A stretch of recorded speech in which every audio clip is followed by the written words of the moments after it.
Foraging is more than a hobby. It's a means of sustenance, and for some of us, it really is a way of life.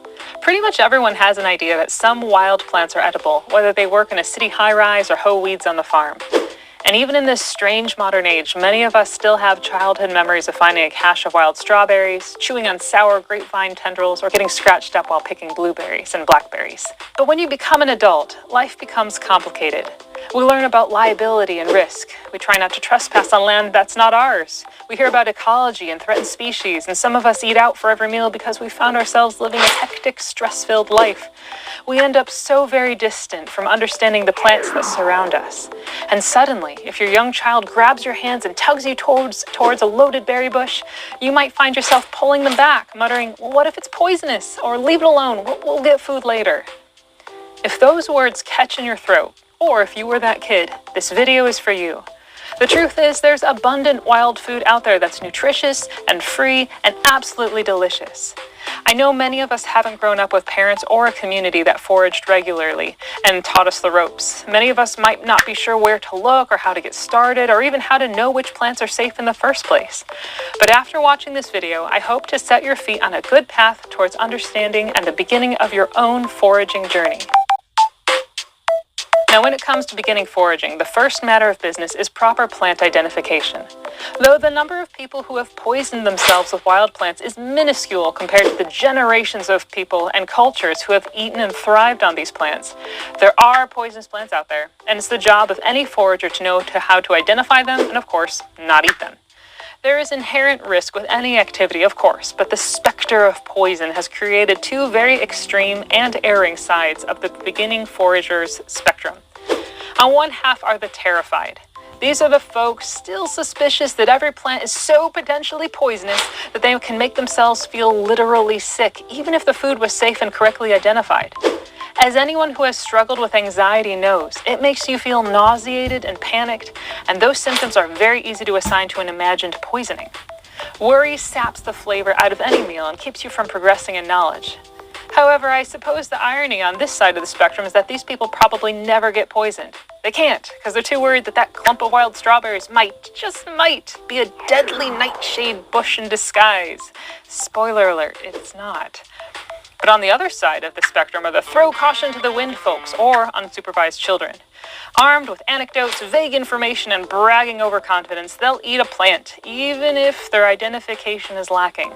When others are watching and you want to show off your wilderness prowess, it's very easy to declare yourself an expert because you read a book or an article once, and you know just a few more facts than your audience does. I would exercise caution around anyone who declares themselves an expert, by the way. These people are the ones who may tragically poison both themselves and the reputation of foraging, adding fuel to the fire of our Western culture's complete disconnect and overblown fear of the natural world. So your job is to be in the thoughtful, well-informed middle. To neither make the assumption that every plant could hurt you, nor the assumption that no plant could hurt you. And that starts with knowing a thing or two, or 20, about the plants that you hope to eat. So let's talk about how to get started.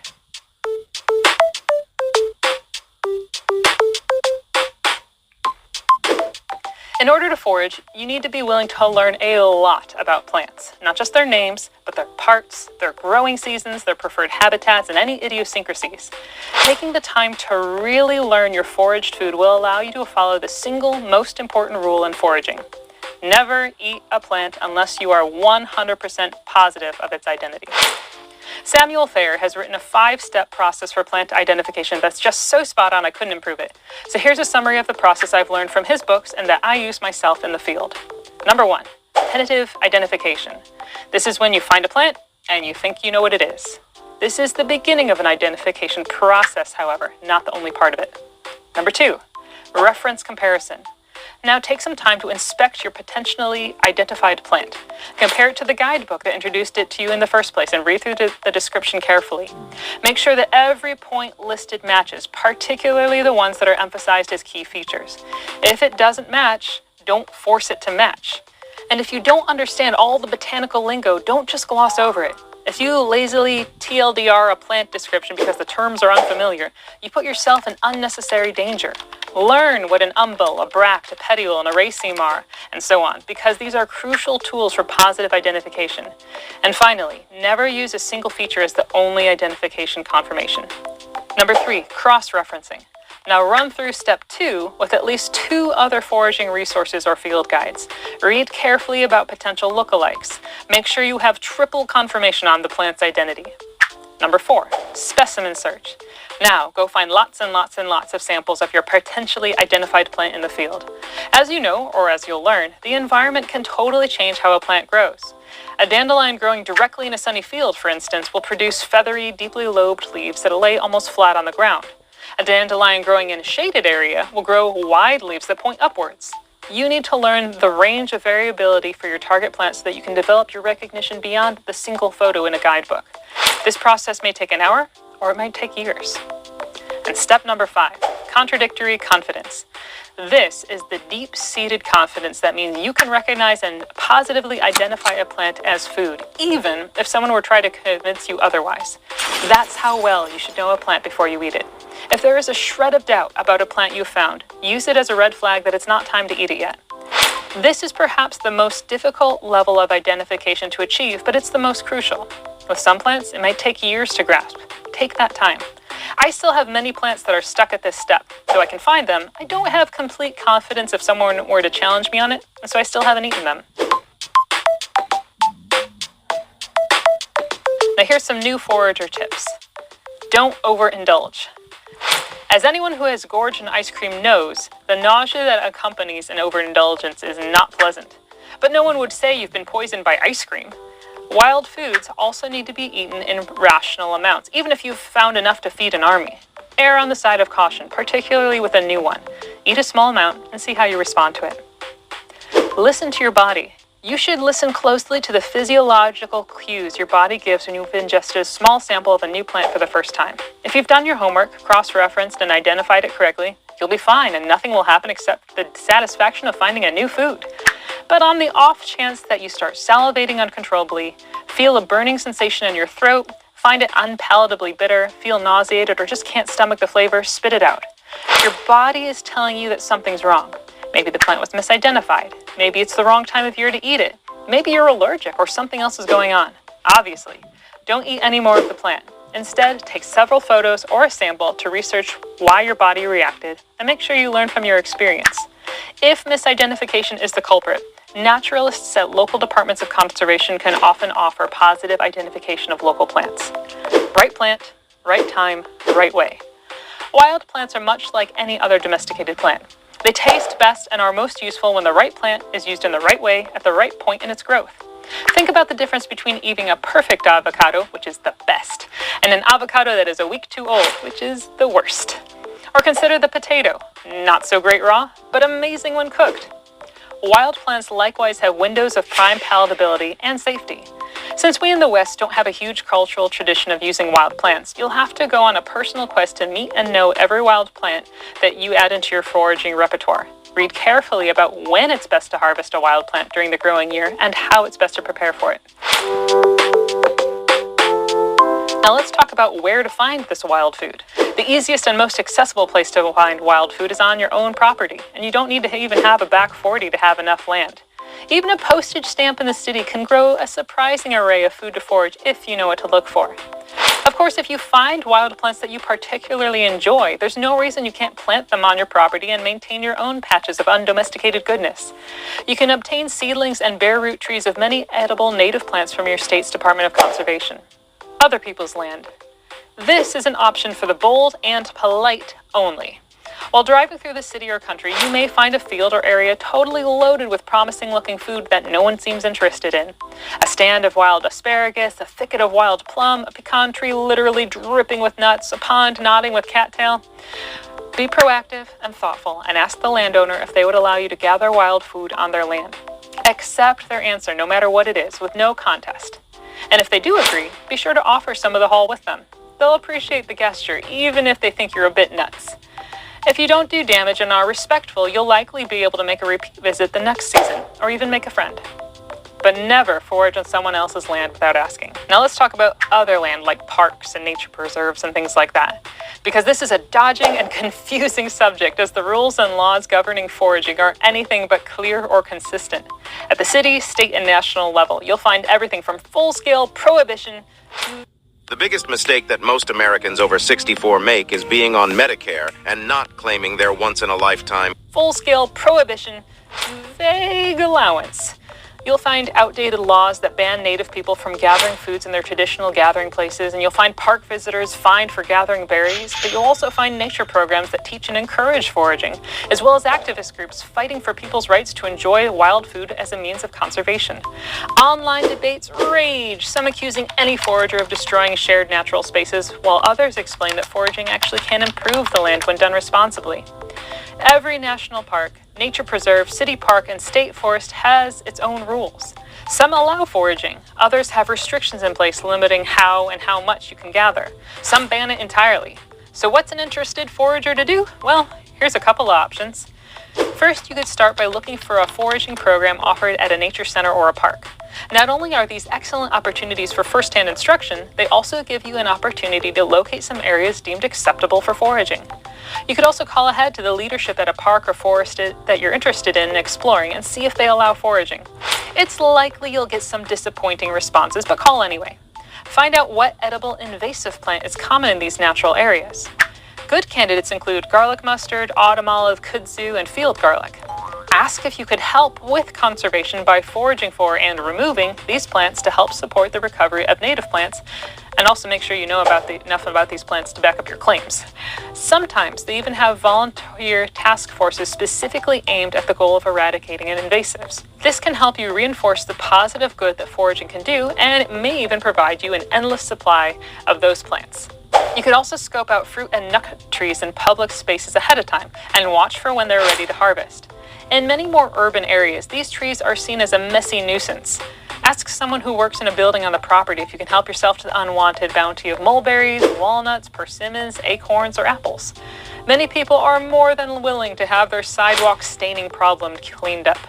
Wherever you decide to forage, and whether you get involved in petitioning local authorities for more freedom or work out a deal with a local park, do it neatly, responsibly, and thoughtfully. Foraging has been given an unfairly bad reputation by many well-meaning but often ignorant conservation-minded people who claim that we're destroying the areas that we harvest.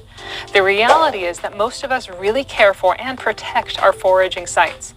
Don't give them fuel for their fire by making a mess, leaving holes, or selfishly wiping out entire areas of roots, bulbs, or rare plants. Now here's places to avoid, because not everywhere is safe for foraging. As you go plant hunting, avoid harvesting from the following areas. Manicured public spaces. Along the sidewalk in town, in the strip of grass beside the post office, around the gazebo in the town square, or in the lawn at college, there are plenty of plants growing. These areas, however, are spaces I would strongly advise avoiding. Areas that are in full public view and yet aren't reserved as a wilderness or natural area are almost certainly contaminated. Businesses really don't like the dandelion growing through the sidewalk, the chickweed sprawled out at the side of the building, or the clover in their lawn, and will usually employ whatever chemical means necessary to improve the look of their establishment. The only wild food that might be safe in these environments are tree nuts and fruits, under power lines and around utilities. Power companies don't like plants growing around their lines and will often spray toxic pesticides directly under and around them to keep the spaces clear. Roadsides and parking lots. Cars generate and leak tons of chemicals onto the road, and this contaminates the areas directly bordering roads. The concentrations of lead along roadways built before the advent of unleaded gasoline can be surprisingly high. As such, avoid plants growing downslope of roads or directly bordering parking lots, industrial areas, and contaminated ground.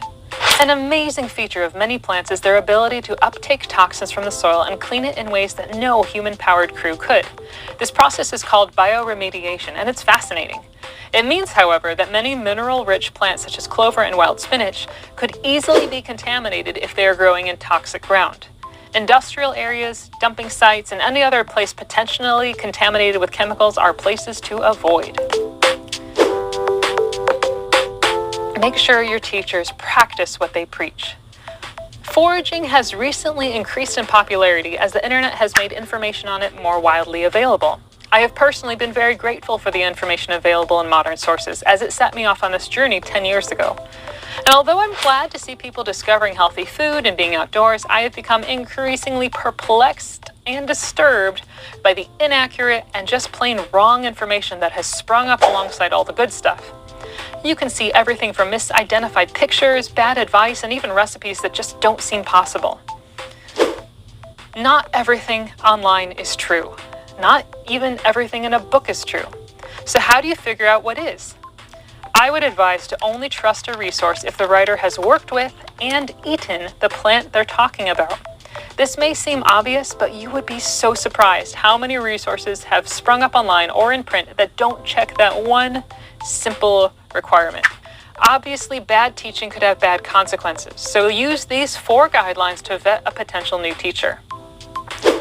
Make sure they have photos of the plant, and specifically photos they have taken themselves. Make sure they use the scientific name of the plant they are discussing. Many plants go by several different names, and sometimes different plants go by the same name. It's too easy to get identification crossed when you only use a local common name. Make sure the article or author teaches you what specific parts of the plant to use and what part of their growth to use them. Some plants are only edible or palatable at certain points of their growth, and not every part of every edible plant is safe. Use caution when writers talk about the plant in vague terms, sharing what they've heard or this has been said. They should have plentiful first-hand information about a plant. And be sure to use that same caution when medicinal uses of a plant are shared. Often people don't have experience using them for healing and are just copying information that they've read elsewhere. That certainly doesn't mean that the information is bad, but you should only use it as a touchstone for further research, not as a trustworthy fact on its own. Now, with all that said, I can vouch that the resources I've put in this video come from foragers who eat what they teach. I also promise that every plant I teach about will be one that I have gathered and eaten personally. Even so, don't take my word for it. You need to learn for yourselves and use non-fearful yet discriminating eyes on whatever you read. Now, on that, I've included these helpful links in the description box below. After this video, be sure to check them out for tons of ways to continue growing and learning in foraging. If you check out our website on Insitting, we have an ever-growing list of articles on foraging there. You can also check out Forager Chef, Hunter, Angler, Gardener, Cook, or Eat the Weeds for 3 great websites that continually give new information about foraging. As far as books go, I would be remiss if I do not mention Samuel Fair right here. His 3 books, Forager's Harvest, Nature's Garden, and Incredible Wild Edibles, are by far the best foraging books I've ever read. But I'd also add to that list Midwest Foraging, for those who live in the Midwest, Botany in a Day by Thomas Elpel, and all the books by Ewell Gibbons, the granddaddy of modern foraging. Foraging is an endeavor you can begin in a weekend and then can continue refining for the rest of your entire life. Being able to interact with the wild on such a direct level transforms the landscape from an inert green expanse to a wild garden that you know and understand more and more each year. It can also cultivate a love for those spaces, the sort of love that makes foragers some of the most surprisingly involved and passionate conservationists and naturalists in the world. When you bring home a bowl full of free food that you didn't plant or cultivate, it can also seed an incredible gratitude in your heart as well. So maybe this summer, instead of tugging your child away, you could grab their hand and accompany them to those blackberry brambles and together enjoy some of the best food in the world.